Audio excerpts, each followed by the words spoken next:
पति ब्रह्मचारी।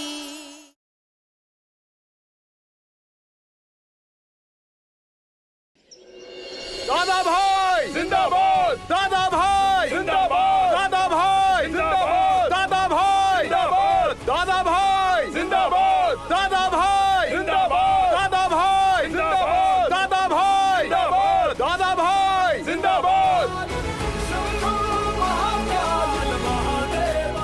कहाँ और कब आना होगा?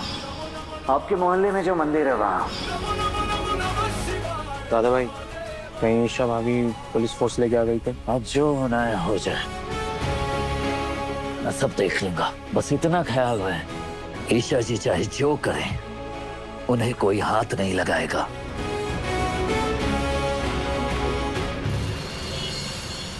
तैयारी पूरी रखो।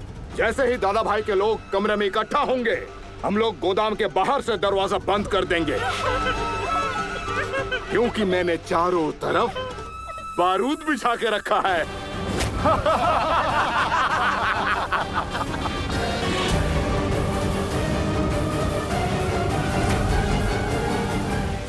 Isha, yes sir. हमारे लिए एक जरूरी काम है। सर, मैं दादा भाई से मिलने वाली। उम्मीद है जिस दादा भाई की फोटो पुलिस डिपार्टमेंट में नहीं है, इससे बड़ा काम और कोई नहीं होगा। ईशा, दादा भाई का केस तुम्हारा केस नहीं रहा। जानती हूँ सर, पर दादा भाई ने सामने से मुझे कॉल करके बुलाया है और हमें ये मौका गंवाना नहीं चाहिए। देखो ईशा, कालिया गैंग लड़कियों का किडनैप करता है। आज वो लड़कियों की डील करके उन्हें विदेश सप्लाई करने वाला है। तुम कालिया गैंग की लोकेशन पर पहुंचो अपनी टीम लेकर और लड़कियों को बचाओ।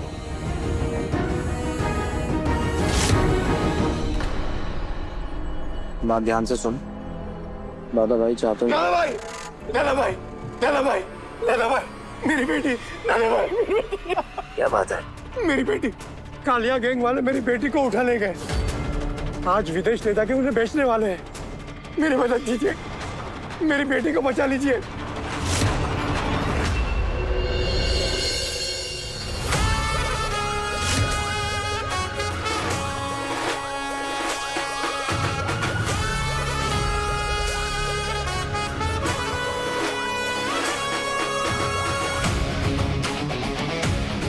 तुम दोनों उधर जाओ और तुम मेरे साथ चलो।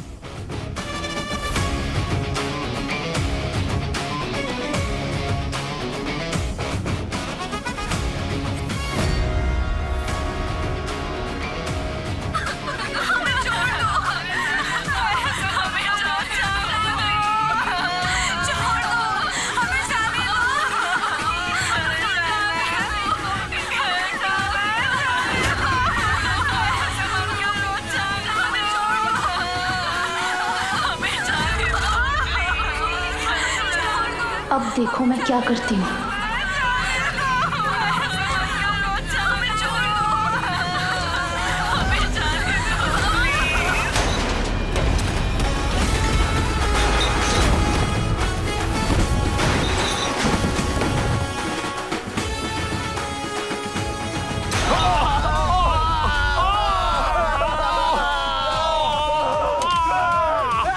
तुम्हें क्या लगा था? हाँ? पुलिस वालों से ज्यादा स्मार्ट हो तुम। अपने ही बिछाए जाल में खुद फंस गए। हमें छोड़ दो, हमें जाने दो, छोड़ दो, हमें जाने दो।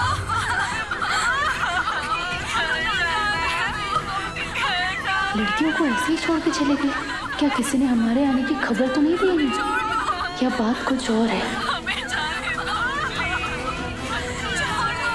ये कालिया गैंग वाले लड़कियों को ऐसे कैसे अकेला छोड़ के चले गए?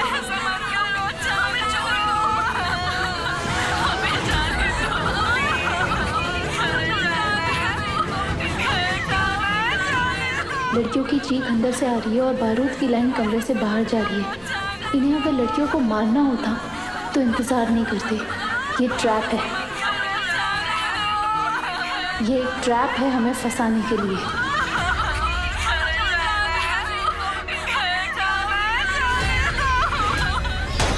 चलो उठ, उठ, चल लड़कियों के पास लेके चल, चल। गन नीचे, गन नीचे, नीचे।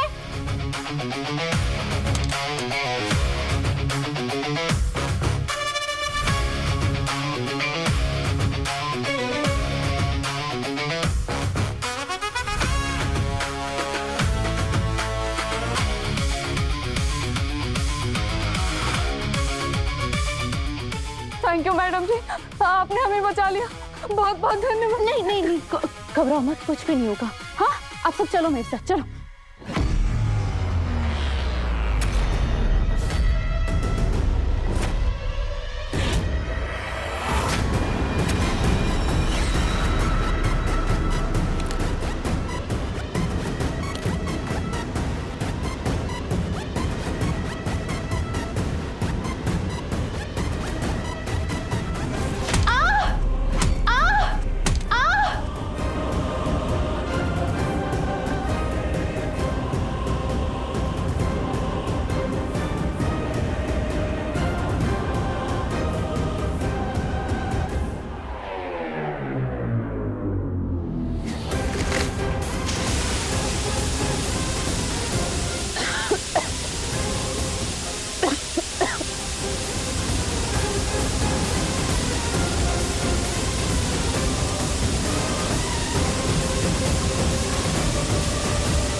पूछा तक नहीं रुक सकते थे क्या?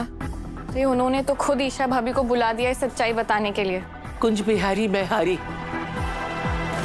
जो पाप सूरज ने बोया है उसे कभी ना कभी तो काटना ही पड़ेगा ना।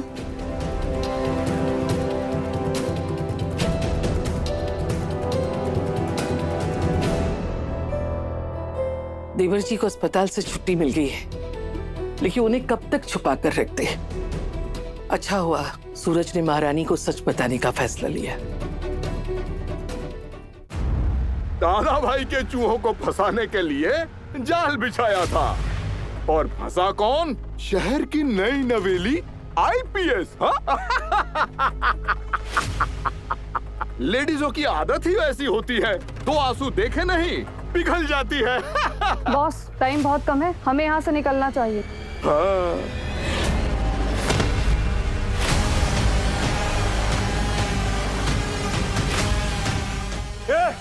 तुम दोनों जाके देखो, अगर दादा भाई आया हो तो ढूंढ डालो, जाओ। मुझे पूरा यकीन है ईशा भाभी भैया को समझेंगी।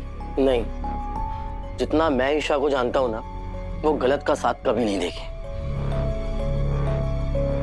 कुंज बिहारी की कृपा से महारानी को सब सच पता चल जाए और वो एक बार फिर से मेरे सूरज को अंधेरे की दुनिया से बाहर निकालना है। माँ, दादा भाई किसी अंधकार की दुनिया में गुम नहीं हुए। लोगों की बुझी हुई उम्मीद की लौ है वो। उन्हीं की वजह से लोगों को अपना हक मिलता है। अरे जब बारिश की बूंदें सूखी धरती पे पड़ती है ना, तो बहुत सुहाना लगता है, लेकिन जब वही बारिश बढ़ जाती है सब डूब जाता है। मुझे डर है कि मेरा सूरज कहीं इस काली दुनिया में हमेशा के लिए डूब ना जाए। सरला चाची, आप चिंता मत कीजिए। सूरज जी की आंखों में मैंने हमेशा ईशा के लिए प्यार देखा है। ईशा को भी सूरज जी की आंखों में अपने लिए प्यार ही दिखेगा, कोई गुंडा नहीं। और मुझे तो ऐसा लगता है इसी भरोसे पर आज सूरज जी हिम्मत करके ईशा को सब सच कहने जा रहे हैं।